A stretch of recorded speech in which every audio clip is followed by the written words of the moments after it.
על הניסים ועל הברכן ועל הגבורות ועל התשועות ועל הנפלאות על הניסים ועל הברכן ועל הגבורות ועל התשועות ועל הנפלאות שעשית לאבותינו בימים ההם בזמן הזה שעשית לאבותינו בימים ההם בזמן הזה. Welcome to Jewish Life, a program presented in cooperation with the Jewish Community Relations Council of New York. I'm your host, Stewart Ain. Every week, we present programs of particular interest to the Jewish community. Today, my guest is Mort Klein. He's president of the Zionist Organization of America. And today, we're going to be speaking about the earthquake that just happened in New York with a new election of a mayor in New York and a Democratic socialist named ZOA Mamdani. And when the election occurred, the day after the election, Mort wrote, "The weeks leading up to terror-supporting, Jew-hating communist ZOA Mamdani's mayoral victory last night were like watching a slow-moving car crash." And then you explain what happened. So welcome to the program, Mort. And why did you write that? And what are your feelings about this election? Well, it is astonishing that a little more than 2 decades since 9/11, when 19 Arab Muslims destroyed the two World Trade Center towers, murdering 3,000 Americans, including many Jews, by the way, who were in those towers, that New York City would elect not just a Muslim, that's okay, but a Muslim who will not condemn Hamas, a Muslim who refuses to say that we shouldn't murder all the Jews, that refuses to condemn globalizing the Intifada, meaning murdering every Jew on earth, refuses to accept Israel as a Jewish state, supports boycotting Israel. And what is he doing with these foreign policy issues? He's running for mayor. So why is he screaming about Israel all the time? Because he's a Jew hater. He's a Muslim Jew hater. And for the people of New York to have elected him, I don't know if they don't really know about him or understand what he's saying. It is frightening. Almost 31% of Jews voted for him. Well, that's one exit poll. Other polls show 15 to 20%, but it's not clear, but it's a big chunk. Even at 15 to 20, that's a big chunk. It should have been under 5%. But I wonder how many of those Jews, go to synagogue ever during the year, think about anything Jewish. I don't know. But whether you're a Jew or not, how do you vote for a man who is a vicious hater of Israel, Jews, and America? And who, by the way, promises free everything, yes, free buses, free health, free childcare, right. Yes, free everything. And the last time we had an important political figure promise all that was Venezuela. A guy running as a communist in Venezuela promised free everything, and the country went from the greatest economy in all of South America, the greatest oil resources, and I was in Venezuela twice. The Jews there told me this is a wonderful country. There's no anti-Semitism. You can make a nice living if you work hard. And Venezuela now is a hellhole. Crime is rampant. The economy's collapsed. The people can't get jobs. 2 million Venezuelans have left. And this guy's proposing the same thing, promising to increase taxes, which he can't do without hochul. The governor and the legislature have to approve it. He can't do this on his own. And if he starts raising taxes on high net individuals, they're the most productive on average individuals in New York. They will leave. So you won't get any money from them. You think you'll get more? You'll get none because they'll leave to Florida or Phoenix or Houston. We already see that Rabbi Mort Klein in the Hamptons is going to be setting up in 2 years a Jewish day school, because he said the Jews are leaving the city. And so he wants to welcome them in the Hamptons. And that's one way to do it, set up a day school. Real estate professionals have said there's been a tremendous movement now to leave Manhattan and buy homes in the suburbs. So and Boca Raton. Boca Raton, Florida. Well, that's a little further out suburb. But they're saying that they're so crowded down there, but they want businesses to come down. So that's what they're hoping down there. Well, he is on the verge of destroying the most important financial, entertainment, business city in the United States of America, and one of the most important in the world. These communist policies have failed every time. Well, I think he snookered people. I mean, he's a great glad-hander. He smiles and he very sociable kind of a guy, and mingles with the crowds, gets out and talks to people. And as you say, these ideas, free bus, free childcare. It sounds, I call him the Wizard of Oz. Pull back the curtain and there's nothing there, but it looks great, doesn't it? Well, the thing is, it doesn't work. There's nothing free. Somebody has to pay for it. And if you start raising taxes, you're going to have less people and less taxes being raised, and it will destroy the city. Businesses are already looking to move to Florida and elsewhere, and this is a disaster. And it is very frightening for Jews. I have many Jews that I speak to now, not only are talking about leaving New York, many of them are talking about leaving America, because they are worried that by this guy winning as an overt Jew hater, an overt Israel hater, that members of Congress are going to be less comfortable being strongly pro-Israel, because they're seeing more and more people are hostile to Israel. They may be less comfortable being pro-Israel. And Obama and Biden, people, it's not talked about. Obama and Biden brought in 2 million Muslims with their open border policy. 2 million Muslims. There was 1.5 million Muslims 10 years ago in America. Now there's almost 4 million. New York City had less than 100,000 Muslims. Now there's 1 million. I wouldn't care if there's more Muslims. I don't care if there's more Buddhists or Hindus. I only care about there being more Muslims because every poll shows that 75 to 95% of Muslims are Jew haters. If they hate me and my people, I don't want them here. And we are the only ones who fought against this. And I was called by the ADL and other Jewish groups that we're Islamophobes. We're not Islamophobes. We don't want Jew haters here. And, see, the demographics have changed. He could not have won 10 years ago, but now you have 1 million Muslims, all of whom voted for him.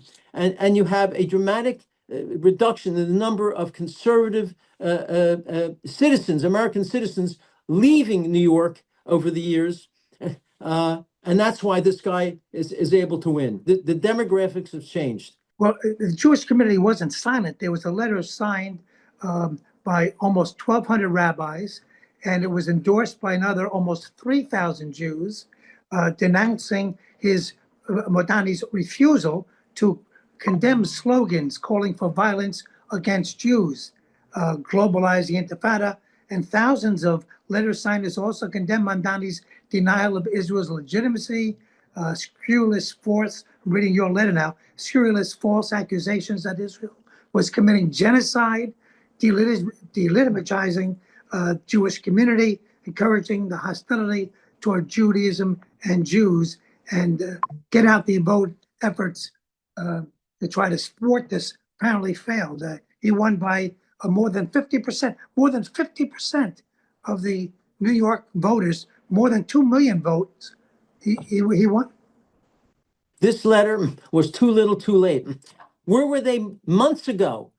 In other words, at the last minute, not only have people's views already hardened, but there's early voting. So many people didn't even see this letter. Why didn't these things happen 6 months ago? They didn't. So, well, Elliot Cosgrove, the rabbi, issued a statement, but as you say, that was toward the end, right? And then well, let me tell you about Elliot Cosgrove. Elliot Cosgrove, a number of people at his synagogue asked him to let me speak and tell the truth of the Arab-Islamic war against Israel. He came to my office. I'm telling you the truth here. He came to my office to interview me, even though I don't charge for speaking, to interview me if I can speak for free. And he said to me, I'll only let you speak under one condition, Mort. If you publicly write an op-ed supporting a Palestinian state. That's what Elliot Cosgrove said to me. You cannot speak unless you publicly support a Palestinian state. And Mort, you'll be a hero. Imagine what publicity you'll get for that. I said, but I fervently oppose it. It'll be a disaster for Israel. I said, Gaza was a mini Arab state. Now you want to give them more land and more ability to harm Jews in a serious way? And I said to him, all right, you won't let me speak. How about this? Have somebody from the left and me in a panel. You be the moderator. So it's really 2 against 1, and we'll speak that way. No, you can't speak unless you support a Palestinian state. All right, that's Elliot Cosgrove. So he does not understand the Arab-Islamic war against the Jews. Maybe now with Mamdani, he's beginning to understand a little bit more. But I've asked him, by the way, in the last 6 months, you should come out now opposing a state. The Prime Minister of Israel opposes the Palestinian state. 75% of the Israelis oppose the Palestinian state. This is the time, and I said, you'll be a hero. They'll say, what a courageous rabbi. He won't do it. And by the way, let me go further. This is important. The foreign minister of Israel, Gideon Sa'ar, in a meeting in Israel, asked all the heads of Jewish organizations, I was there, please come out publicly opposing a state. We're under enormous pressure to set up a state. Please. Not a single Jewish organization in the Conference of Presidents that I'm aware of has come out against the state. In fact, Ted Deutsch of the American Jewish Committee wrote an op-ed in the past year after the meeting with Gideon Sa'ar, supporting a state, not only ignoring it, but supporting it. Dennis Ross of the Washington for Near East Policy wrote an op-ed in the last 6 to 8 months supporting a state and saying Mahmoud Abbas should be the head of this state. So no one has come out against it publicly that I'm aware of. And several of the important figures in the Jewish world have come out in favor of it. I'll tell you, the Jewish people think if we say we're opposing a state, that the Arabs will become even angrier and they'll do even more harm to us. They're frightened Jews. That's really what it is.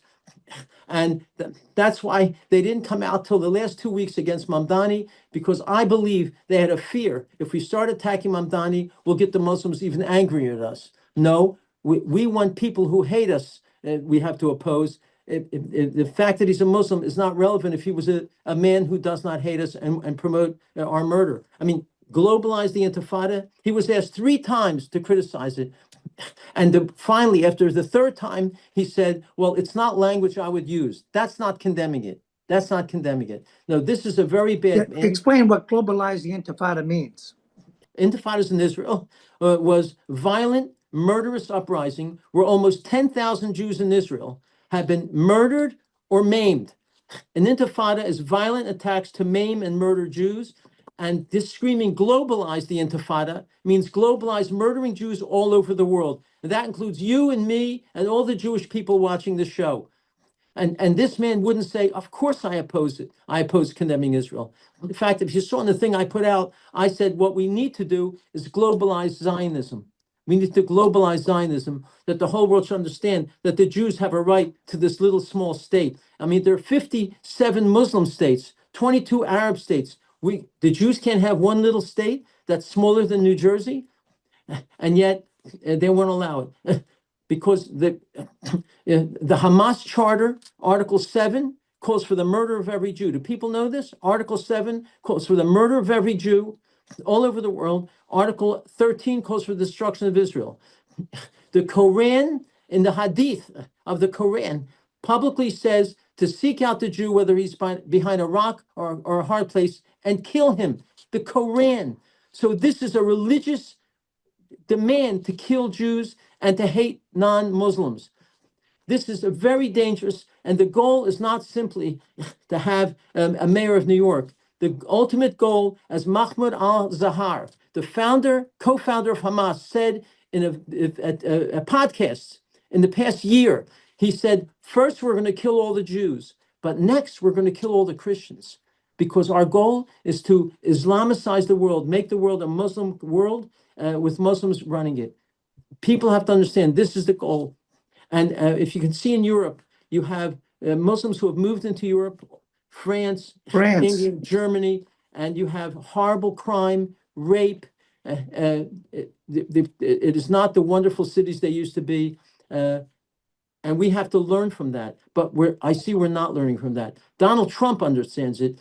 He wants to stop Jew-hating, Christian-hating Muslims from coming to America because of their views, not because of their religion, because of their views, but the religion promotes the views, the heinous, odious views that they have.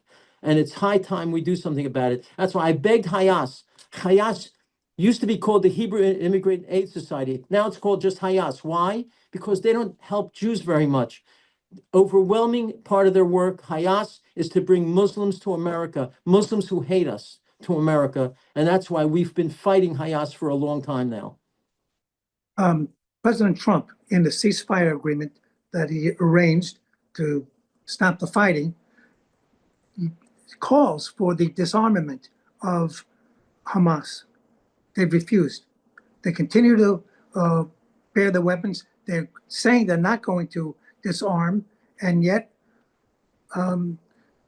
here we go. And the governor of New York endorsed Mr. Mamdani, saying that she supports his election. This was early on too. Yeah. And Hakeem Jeffries, the head of the Democratic Party, endorsed At the him. last minute. That's right. And Chuck Schumer refused to condemn him. Nothing. He was silent. He's silent. Right. Did not say a word. And where are the other Democrats? And Jerry Nadler, my friend Jerry Nadler, congressman from the Upper West Side, he endorsed him and did more than that. He went around from synagogue to synagogue promoting him, having him speak at synagogues. Jerry Nadler, who, by the way, studied at the Crown Heights Yeshiva, comes from an Orthodox Jewish family. He himself is no longer Orthodox. What he's done is just deplorable and frightening. So Jews were basically supporting this man, and yet, as you say, he's really out. He's talked about BDS, boycott, divestment, sanctions against Israel as being a pillar of the city government. Right? He was asked about just a few days ago on a TV program. His advisors have said, we don't want to do any business with anything from Israel or Jews. And he says Jews explicitly. And yes, he supports publicly and openly boycotting Israel, which means destroying Israel economically so it can't exist. And he, at Bowdoin College, he's the founder of Students for Justice in Palestine, one of the most vicious anti-Israel, anti-Semitic groups in America. He is the founder of it at Bowdoin College in Maine. And by the way, I'm told his mother is a vicious hater of Jewish people. His mother, she's done a few films. She's a filmmaker, and she's refused to allow her films to be shown in Israel. She won't let them. So she has been boycotting Israel on her own. And his father, who teaches at Columbia, has also made horrific statements against Israel. And this is the family he comes from. So this man is very dangerous for Jewish people, very dangerous for America. And it's very frightening. A lot of people are going to be leaving New York, I'm afraid. We're recording this just a day or two after the election, so I don't know really what's going to happen. He said that he wanted to keep the police commissioner, Tish, Jessica, on as commissioner. She has not commented yet as of our recording here, but he did say that he wanted to disband the New York Police Department Strategic Response Group, which handles riots, counterterrorism, to fight those against Jews, etc. I don't know. I don't think she would be in favor of that, but let's see. No, she comes from a very Zionistic family. Jim Tisch is a close friend of mine, her father. Absolutely. Former head of the New York Federation, former head of the Jewish Agency. He'll be at my dinner Sunday night. I just talked to him. He said he's going to be there. At our dinner, we have a woman who will likely run for the governorship. She hasn't announced yet. Elise Stefanik will be at our dinner. Yes, she's been has been all over the place, criticizing the governor. And yes, no surprise. She's one of the most powerful, courageous, articulate supporters of Israel and the Jewish people of anyone in Congress. There's really almost no one like her. We're also having the ambassador from Israel to the United States. Yechiel Leiter is going to be speaking there. Danny Danon will be there, the ambassador to the UN. And yes. Leo Terrell, the head of anti-Semitism under Trump, is going to be at our dinner. It's this Sunday night. I don't think Ms. Tisch is going to be doing anything except doing the right thing with respect to Jews or Christians when it comes to this. I remember the head of the fire department, who was a Jew, Yes, yes. resigned Robert Tuckman, yesterday. Robert Tucker Robert Tucker. resigned. Robert Tucker Yes. resigned, saying he's a Zionist, he's Jewish, as you say, and he said he doesn't want anything to do with this. Yes, That yes. is correct. And by the way, this has not been reported very much. Do you know yesterday there were thousands of Muslims in the streets of Times Square blocking traffic and Praying. praying. They should pray in the mosque, no problem. But I mean, with In the 1,000 heart of Times in the Square. heart of Times Square, blocking traffic, showing dominance. And would 1,000 Jews ever start to pray on Yom Kippur in the middle of Times Square, blocking traffic? Never. Why are we tolerating this? And the people are also worried that he's going to be allowing 5 times a day having this loud sound for prayer, which would be disrupting neighborhoods all over New York City. I don't know if that'll happen, but people have told me they're worried that it might happen. But what you just mentioned about dismantling the police force, the emergency people, that means he will not allow, I think, police to break up terrible demonstrations, vile demonstrations at universities or in the streets against the Jewish people and the Jewish state of Israel.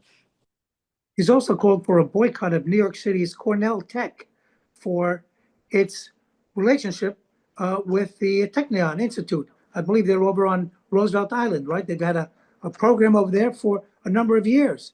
And he's punishing Cornell for having anything to do with the Jewish state of Israel, which has given the world such wonderful innovations in high tech, in computers, in medicine. Israel has the largest number per capita of Nobel Prize winners of any country in the world. They do such work that all of us benefit from, that Mamdani benefits from, and yet he wants to stop this incredibly important coalition between the Technion of Israel and Cornell having a major engineering scientific presence in Manhattan. now, could he do it as a mayor? How could he do it? Look, they have to get approval from the mayor for building, for having the right to build in certain areas, and he can, along with city council, block it. Well, that's what you just said, city council. Now, some of these things, basically almost everything he was talking about, he needs approval from the legislature, from in Albany. He's talking about raising taxes. He can't just snap his finger and raise taxes.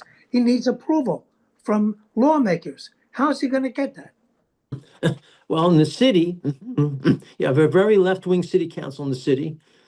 You even have a Jew who's the treasurer, Brad Lander, endorsing him, a Jew.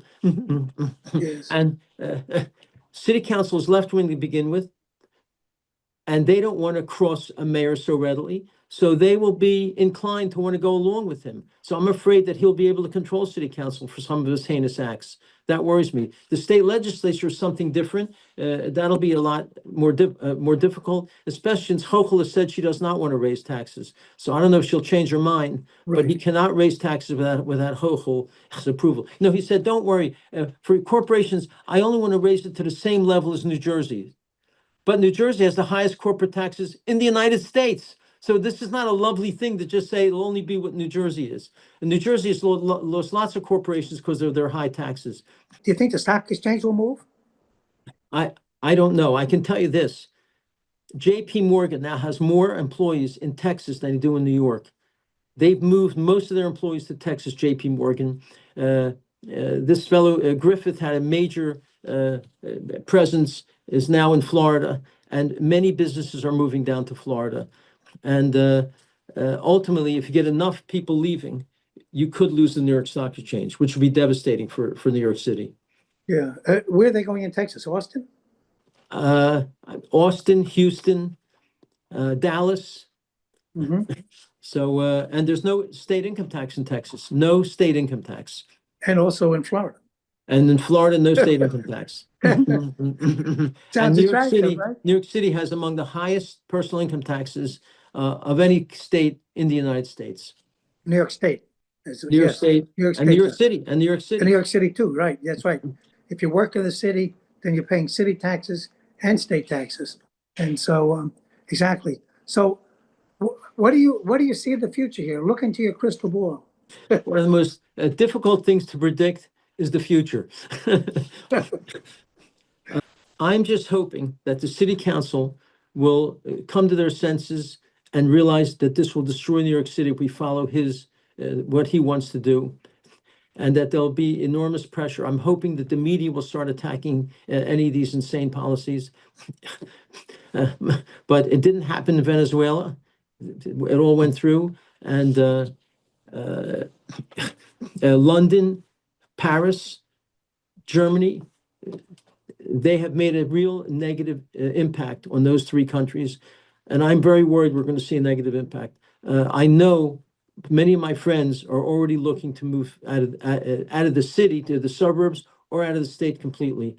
So you're going to lose people who are making nice livings, who pay lots of taxes, and you're going to lose that. So I'm worried that this is going to harm New York City in a very serious way. And Donald Trump said he will not cooperate and will block certain funding if this man if he promotes communist policies.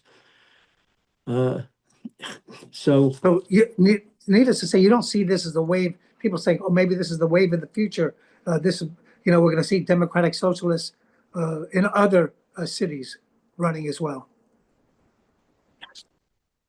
Well, an anti-Israel Muslim ran for mayor of Minneapolis, and he lost 50 to 44.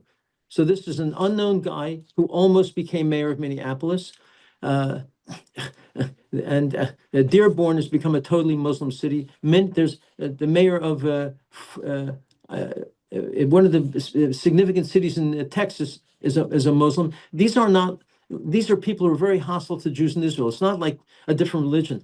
None of us would care if a Buddhist or a Hindu is the mayor of a city. The issue is their hatred toward Jewish people and other non-Muslims. England, 13 of their cities have Muslim mayors, 13. So they're slowly but surely, they want to Islamicize the world. This is not simply a guy with different views about how to run politics. It's a religious imperative of Islam, and people don't appreciate that. And of course, if you say that, you're called an Islamophobe. And I say, if Islam is preaching that you can't be friends with non-Muslims, then it's not a phobia to feel hostility, discomfort with Islam. It is not a phobia. It is a rational decision. Right. And we'll see. We'll see what happens. But listen, thank you very much. It's been a very fast half hour. Mort Klein, 32 years as the president of the ZOA. I've been looking for a better job. I can't find one. Oh, great. Thanks again, Mort. This has been, Thank you, Stewart. thank you. This has been Jewish Life. I'm Stewart Ain. Until next week, have a good one.